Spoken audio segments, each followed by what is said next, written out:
Hello and welcome to State of the Union. Another devastating shipwreck in the Mediterranean has dominated this week's headlines and raised anger against the EU migration policy or the lack of it. Dozens of migrants died and hundreds more are missing and feared dead after their overloaded boat capsized and sank in open seas off Greece in one of Europe's deadliest shipping disasters in recent years. The United Nations High Commissioner for Refugees, Special Envoy for the Western and the Central Mediterranean, tweeted that this boat was unseaworthy and no matter what some people on board may have said, the notion of distress cannot be discussed. Overall, the International Organization of Migration has reported more than 27,000 missing migrants in the Mediterranean since 2014. And all this is happening 1 week after the bloc celebrated a so-called historic migration deal. A deal which mainly focused on borders protection and offshoring asylum processing outside of the EU and less on mandatory solidarity that frontline states were pushing for years. The Commissioner for Migration, Ylva Johansson, told Euronews that the EU is ready to cooperate with third countries in Africa and the Middle East, despite warnings over their undemocratic regimes.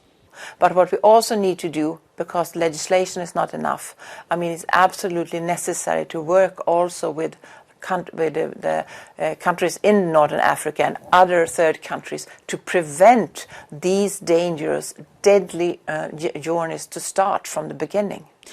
Human rights groups from their side say the EU has been outsourcing migrant rescues to the Libyan Coast Guard, which returns them to horrific camps where many are subjected to beatings, rape and other abuse.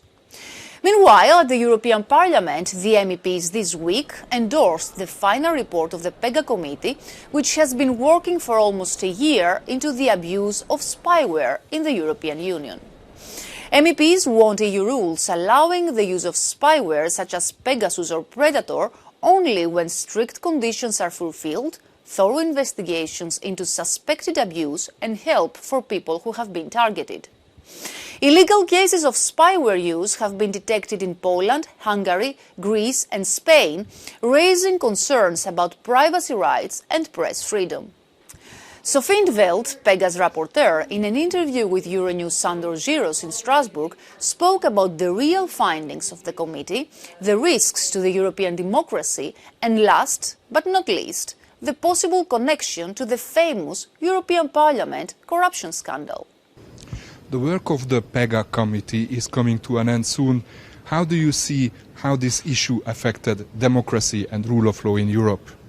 Governments are using spyware as a tool for basically holding on to power. They're using it against opponents and critics, like opposition parties, critical journalists, independent supervisory bodies, lawyers, anybody who might be a problem, a nuisance for the party in power.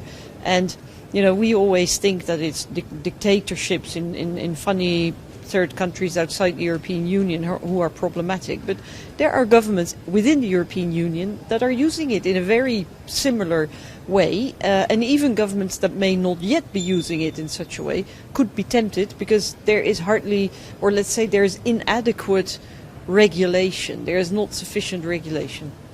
What are the recommendations of the committee for the member states and for the EU institutions? When it comes to the use, we want a very strict framework for the use, like there has to be judicial authorization, there has to be independent oversight, there has to be the right to be notified afterwards of the targets, it has to be limited in time, etc. Then we are also calling for a stricter, let's say, demarcation of the notion of national security, because now there is no definition, and if there's no definition, but national security is a kind of fig leaf for anything the government wants to do or wants to keep hidden, then we have a problem. Eva Kaili recently said she was subject of spying because of her work in the PEGA committee. What do you think about this statement? Well, I think she has a very lively imagination. Look, nearly all the work we did was in public. We actually have no interest in keeping things hidden. We have an interest in making it public. All the information we used is out there in the public domain. So I don't think, besides, when she talks about her work in PEGA, there's not a whole lot she has done, because by the time that I had put my report on the table and the work was about to start, that was in November, then, soon afterwards she was arrested. So, I don't think it's true. Thanks a lot. Tensions got high this week at the European Parliament in Strasbourg, as the faces of these MEPs reveal. The controversies around the so-called nature restoration law, a piece of legislation aiming to restore habitats and species that have been degraded by human activity and climate change. For several weeks now, the European People's Party, supported by the far right, has been waging a campaign to completely reject the compromise that was on the table, claiming, among others, that it will force farmers to abandon some of their fields. This is the consequence of a very bad-made law. We said it over 9 months that the proposal from the Commission is not good. We said over 9 months what we want.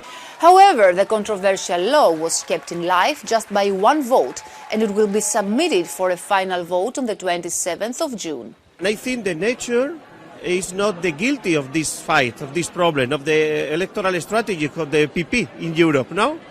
Then I think it's a good news. Meaning that the progressive parties saved face for the EU's Green Deal that Ursula von der Leyen has once described as Europe's man on the moon moment.